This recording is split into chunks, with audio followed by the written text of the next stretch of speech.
In this class, I'll be teaching you how to solve numericals when it comes to Monopoly. I'll be trying to cover all the types and varieties possible which can come in your exam when it comes to solving a Monopoly question. Let's start. Suppose we have P is equal to 53 minus Q and AC is equal to MC is equal to 5. The first thing which we want to find out is equilibrium quantity. I'll be teaching you two ways to solve this equilibrium quantity. First, we can use MR is equal to MC approach, because we all must understand when we say MR is equal to MC, that implies profit maximizing quantity. In order to get MR, I am first going to solve TR, which is P into Q. Going by the function at hands, it shall be written like this: 53Q minus Q square. If I go for MR, you must all understand that MR is the first derivative of TR. So differentiating TR with respect to Q should give us MR. So I am straight away writing it as 53 minus 2Q. As far as MC is concerned, guys, it is given as 5. So it is already there. Now MR is equal to MC shall look something like this. Now if I solve it, I get the quantity as 24. I am teaching you another way of solving this quantity. This particular approach which we are now going to explore will be really handy when you will be doing numericals of imperfect computation or oligopoly. You must have heard Cournot's models, Stekelberg models, Bertrand models in your college classes. So solving those models will be really easy if you follow this second approach which I am going to teach you now. As we all know that profit is equal to TR minus TC, and we want to maximize our profit. First and foremost, what is our TR? Taking from here, our TR is 53Q minus Q square. TC will be 5Q. Now, some guys would say, why you have taken TC as 5Q? The answer is, since AC is equal to TC by Q, therefore TC is AC into Q. Now AC is 5, 5 into Q is 5Q. Mind it, I have here written Q as capital, here as small, hardly matters, you can use either. Now, in order to do this, don't you think we shall be left with this 48Q minus Q square? Now, I'm going to maximize my profit with respect to quantity. 48 minus 2Q is equal to 0 and Q shall again be equal to 24. So, when it comes to solving a monopoly numerical, and if you were to find out equilibrium quantity, you can either use MR is equal to MC, or put it in other words, you can maximize the profit function with respect to quantity and get to the quantity. This second approach shall be really handy when you will be doing imperfect computation numericals. This was first. Second, if I were to solve price here, should not be difficult, guys. Since I already have my price function, that's as 53 minus Q, I just need to put this quantity value here and I'll be able to get my price, which happens to be 29. I hope it is clear to you. Now guys, we'll talk about profits. In this case, profit, which we all know, is TR minus TC, or I can write it as P minus AC into Q. Why? Well guys, TR is P into Q, TC is AC into Q. Q is common. I've taken that out, and P minus AC into Q. So it's one and the same thing. Now, P is 29, AC is 5, and Q is 24. So 24 into 24, our answer shall be 576. That will be your profit in this example. Now, it will be really handy if you go with a diagram. The diagram shall look something like this: AR, MR and MC.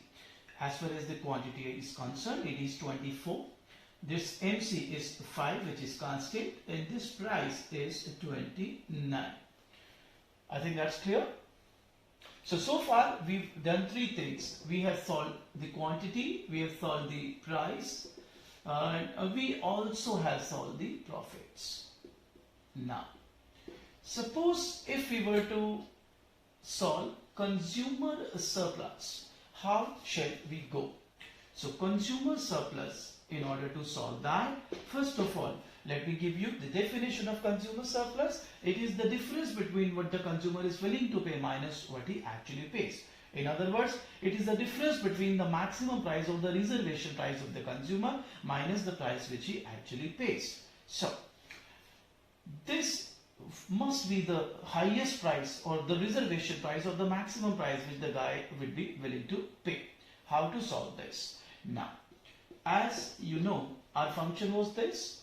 Here the quantity shall be 0 because here we are taking quantity. So don't you think further solving it shall give us 53. So this should be 53 because if you keep this as 0, you'll be left with 53.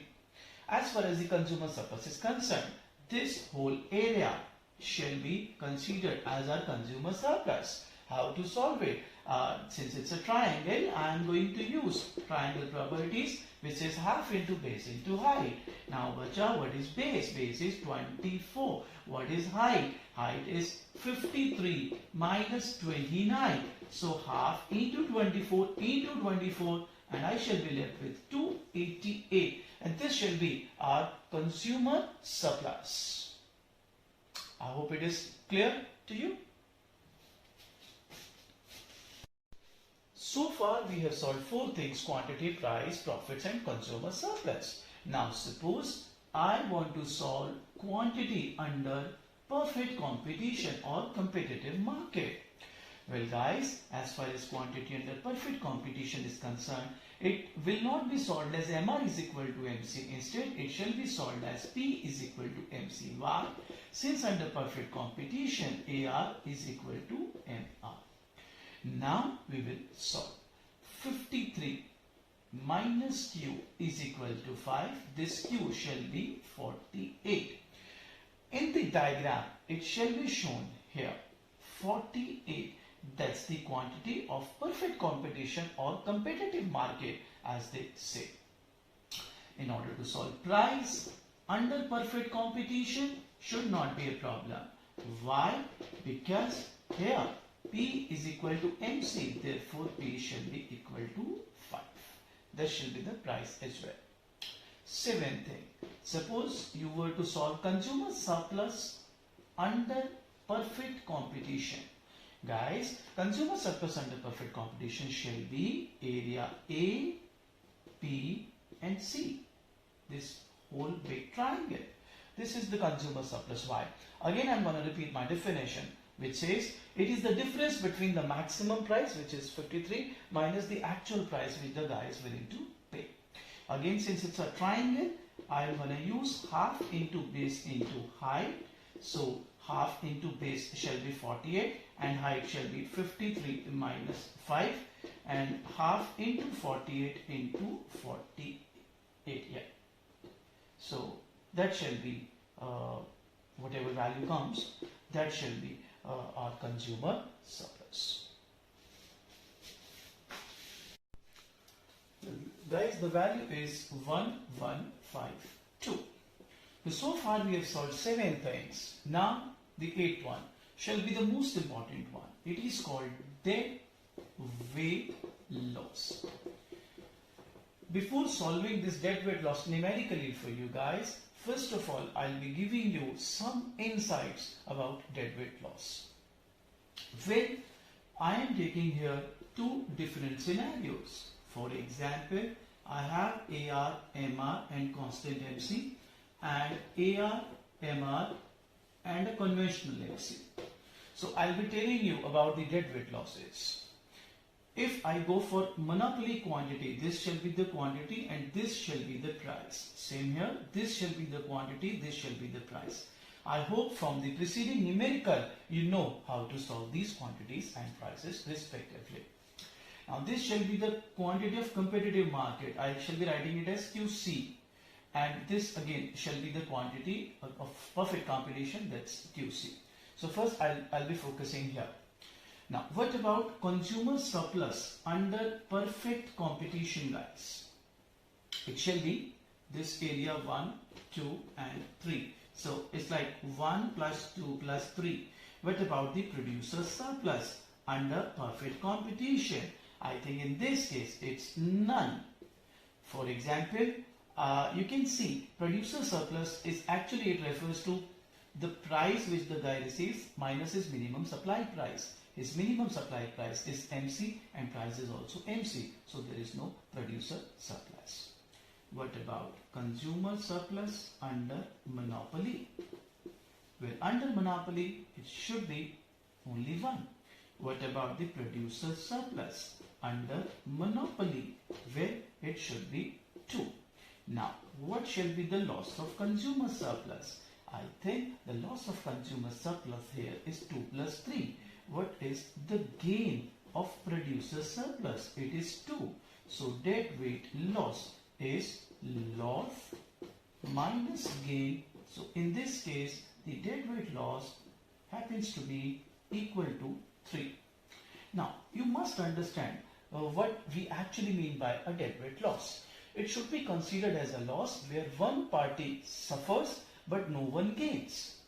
As you would see, the consumer surplus, or rather the loss in consumer surplus, is 2 plus 3. This 2 loss of consumer has become a gain of the producer. But what about this loss? This area 3, which is still a loss for the consumer, has not become gain for the producer. So it is that loss which one party suffers but no one gains. This is called a deadweight loss. What about this one then? Here it should have been like this, price of perfect competition. Now how to solve this? If consumer surplus under perfect competition is to be seen, it should be 1 plus 2 plus 3. 1 plus 2 plus 3. What about the producer surplus under perfect competition? It should be 4 plus 5. What should be the consumer surplus under monopoly, where it is only 1? What about the producer surplus under monopoly, where it is 2 plus 4? Now, loss of consumer surplus, again 2 plus 3. Gain, and I should say net gain in producer surplus. Well, don't you think earlier the producer surplus was 4 plus 5? Now it becomes 4 plus 2. So you have gained 2 and you have lost 5. So it should be 2 minus 5. What about the deadweight loss? Again, take the loss, which is 2 plus 3. Take the gain, which is 2 minus the 5. Sorry for that space crunch. So your deadweight loss in this case shall be 3 plus 5. So guys, I will now teach you how to calculate deadweight loss numerically. From our previous example, you must now be able to understand this area refers to deadweight loss. How to solve it? Well, I've got 2 ways to do it. We can for our use write this as 1, 2 and 3. So deadweight loss is area 3. First way is half into base into height again, which should be base would be 48 minus 24 and height would be 29 minus 5. So now half into 24 into 24 shall give us 288. That's your deadweight loss. One more way. You want to find out 3, right? You can do it by 1 plus 2 plus 3 minus 1 minus 2. Well, 1 plus 2 plus 3 was 1152. 1 was 288. And if I'm not wrong, 2 was monopoly profit, which was 576. So again, you'll be left with 288. So in this particular numerical, we have actually solved 8 different things. I hope ये आपके लिए useful रहा होगा. If you have any doubts, you can always WhatsApp. Thank you.